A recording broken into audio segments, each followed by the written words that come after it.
धम्म शरणं गच्छामि।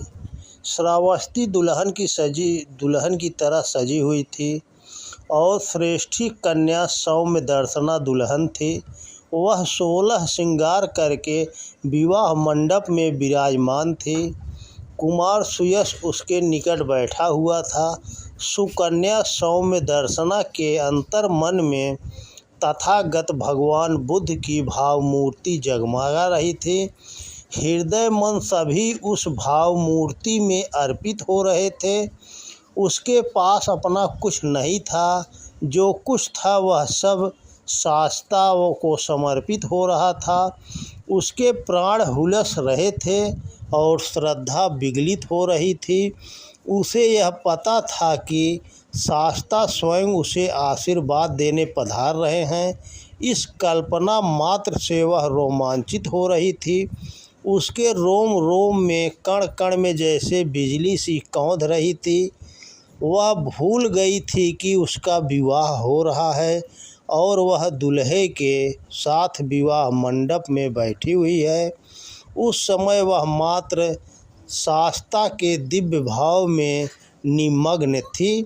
सुकन्या सौम्य दर्शना को वह अविस्मरणीय क्षण याद आया जब वह तथागत के चरणों में यह निवेदन कर रही थी कि आप अवश्य ही विवाह में पधारें। उसने निवेदन किया, हे करुणावतार, आप मेरे विवाह में अवश्य पधारें। आपकी उपस्थिति के बिना मैं विवाह नहीं करूंगी। आपकी उपस्थिति ही मेरे जीवन का सर्वोत्तम क्षण होगा। हम तो आपको समर्पित हैं, अर्पित हैं, आप में विसर्जित हैं। आप हैं तो जीवन में सांसें चल रही हैं। आप हैं तो रक्त में संचरण है। आप हैं तो हृदय में धड़कन है, मन में उमंग है, भावनाओं में तरंग है। ऐसे में आपके बिना विवाह कैसे संभव है। सौम्य दर्शना के साथ उसके पिता श्रावस्ती के श्रेष्ठी विशाख दत्त भी थे, जो उनके अनन्य भक्त थे। उनमें भी तथागत भगवान के प्राण विराजते थे। पिता पुत्री दोनों ही विवाह समारोह में तथागत को विशेष रूप से आमंत्रित करने के लिए गए हुए थे।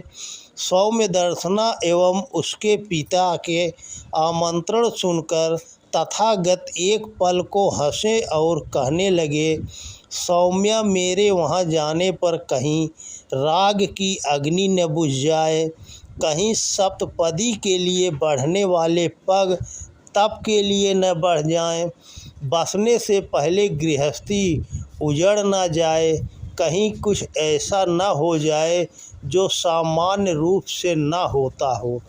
प्रभु के ये वचन सुनकर सौम्य दर्शना एवं पिता विशाख दत्त ने विनीत भाव से कहा, भगवान, हम तो सर्वतोभावेन आपकी शरण में हैं। आपकी कृपा से जो कुछ होगा मंगलमय ही होगा। ऐसा कुछ भी नहीं हो सकता जो आपको पता ना हो और हमारे लिए उपयुक्त ना हो। आपके आशीष स्वरूप जो भी होगा सर्वोत्तम होगा, श्रेष्ठ होगा। पिता पुत्री की इन बातों को सुनकर तथागत बोले, तुम्हारा कल्याण हो श्रेष्ठ, मेरा आशीर्वाद है। सौम्या, हम अवश्य आएंगे। हमारे साथ में हमारा भिक्षु संघ भी होगा। सौम्या को यह सारा वार्तालाप याद आ रहा था। कुछ ही दिन पहले की तो बात थी, जब विवाह की तैयारियां पूरे चरम पर चल रही थी।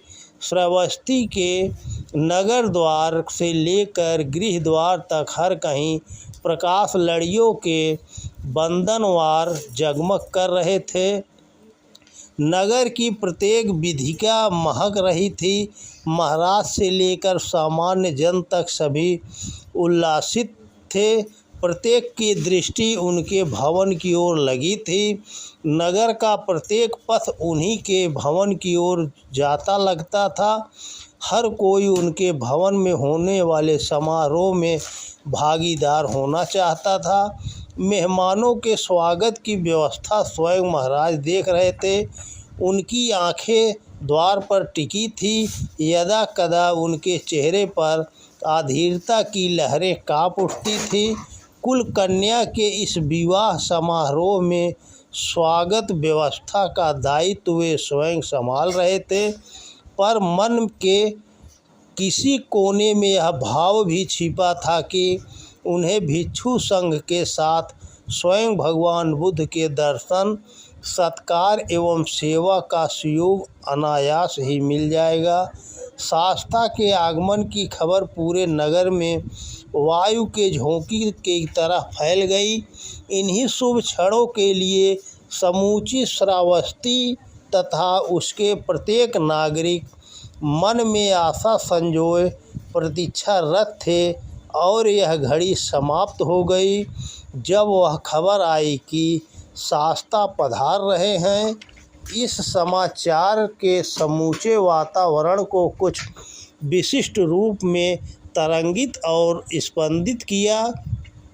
असंख्य मन श्रद्धा से विगलित हो उठे। प्रभु के आगमन की सूचना में सौम्या को गहरी आश्वस्ति हुई। जो भगवान उसके अंतर मन में बसते थे वे ही आज स्वयं उपस्थित हुए हैं। अपने इस वेश में अपने चर्म चक्षुओं से अपने विवाह मंडप पर तथागत का दर्शन कर वह बेसुध सी होने लगी। वह उठकर उनके चरणों को स्पर्श करने भागने ही वाली थी कि भगवान बुद्ध ने उसे वहीं बैठे रहने का संकेत किया। शास्ता भिक्षुओं को लेकर विवाह मंडप में आ गए।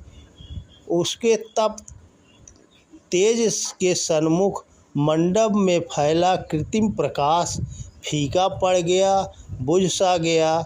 एक अनूठी आभा वहाँ बिखरने लगी। सौम्या अपने को रोक न सकी। वह वहाँ से उठी और भगवान के चरणों में झुकती गई। उसे उठता देख कुमार सुयश की दृष्टि भी उधर गई जिधर को सौम्या गई थी। सुयश की दृष्टि तथागत के करुणामय नेत्रों से टकराई। उन्होंने भी उसकी ओर प्रेम पूर्ण भाव से देखा। इस पल क्षण मात्र की दृष्टि में न जाने क्या घट गया। इस अनोखे अलौकिक एवं अमृतवर्षिणी दृष्टिपात में कुछ ऐसा हुआ जैसे घुप घने और गहन अंधेरों में प्रकाश का महासमुद्र उफन उमड़ आया हो। सुयश की अंतर चेतना में प्रकाश की धारा बहने लगी। अब अंधेरे का कण भी वहाँ नहीं था। सुयश जैसे गहरी नींद से उठा, और वह उठता भी क्यों न जब उसके अंदर ज्ञान की ज्योतिर्मयी धाराएं उतर रही हों। वह हड़बड़ा कर उठ खड़ा हुआ और उसकी दृष्टि ही बदल गई। उसे सब ओर तथागत बुद्ध ही दिखने लगे। सुयश के अंदर की वासना भक्ति में रूपांतरित हो गई थी। उसे इस विस्मित हाल में देख शास्ता ने कहा, कुमार चौंको मत, अब तुम्हारा अतीत खो चुका है। तुम वर्तमान में हो और भविष्य उज्ज्वल है। उठो और अपने उज्ज्वल भविष्य की ओर अग्रसर हो चलो। कुमार सुयश को अपना भविष्य स्पष्ट होने लगा। उसने बड़ी कृतज्ञतापूर्ण दृष्टि से देखा और कहा, सत्य का बोध हो चुका प्रभु, अब आप मुझे अपनी शरण में ले लें। यही मेरा सच्चा मार्ग है। होने वाले पति की इन बातों को सुनकर कुल कन्या सौम्य दर्शना को जैसे मनवांछित मिल गया। वह बोली, प्रभु मैं तो सदा से आपकी करुणा की आकांक्षी हूँ। श्रेष्ठी विशाख दत्त तो शास्ता के अनुगत थे ही, बस फिर क्या था। मंडप में विवाह मंत्रों के स्थान पर बुद्धं शरणं गच्छामि, धम्मं शरणं गच्छामि, संघं शरणं गच्छामि के स्वर गूंजने लगे। समूचा परिवार भगवान तथागत के धर्म चक्र प्रवर्तन के लिए समर्पित हो गया। संसार को बढ़ते कदम संन्यास को समर्पित हो गए। भगवान बुद्ध की दिव्य उपस्थिति में कुछ ऐसा घट गया जो पहले कभी न घटा था। राग का मंडप बीत राग की चौखट बन गया। सभी अनुभव करने लगे कि शांति ही सर्वोच्च सुख है।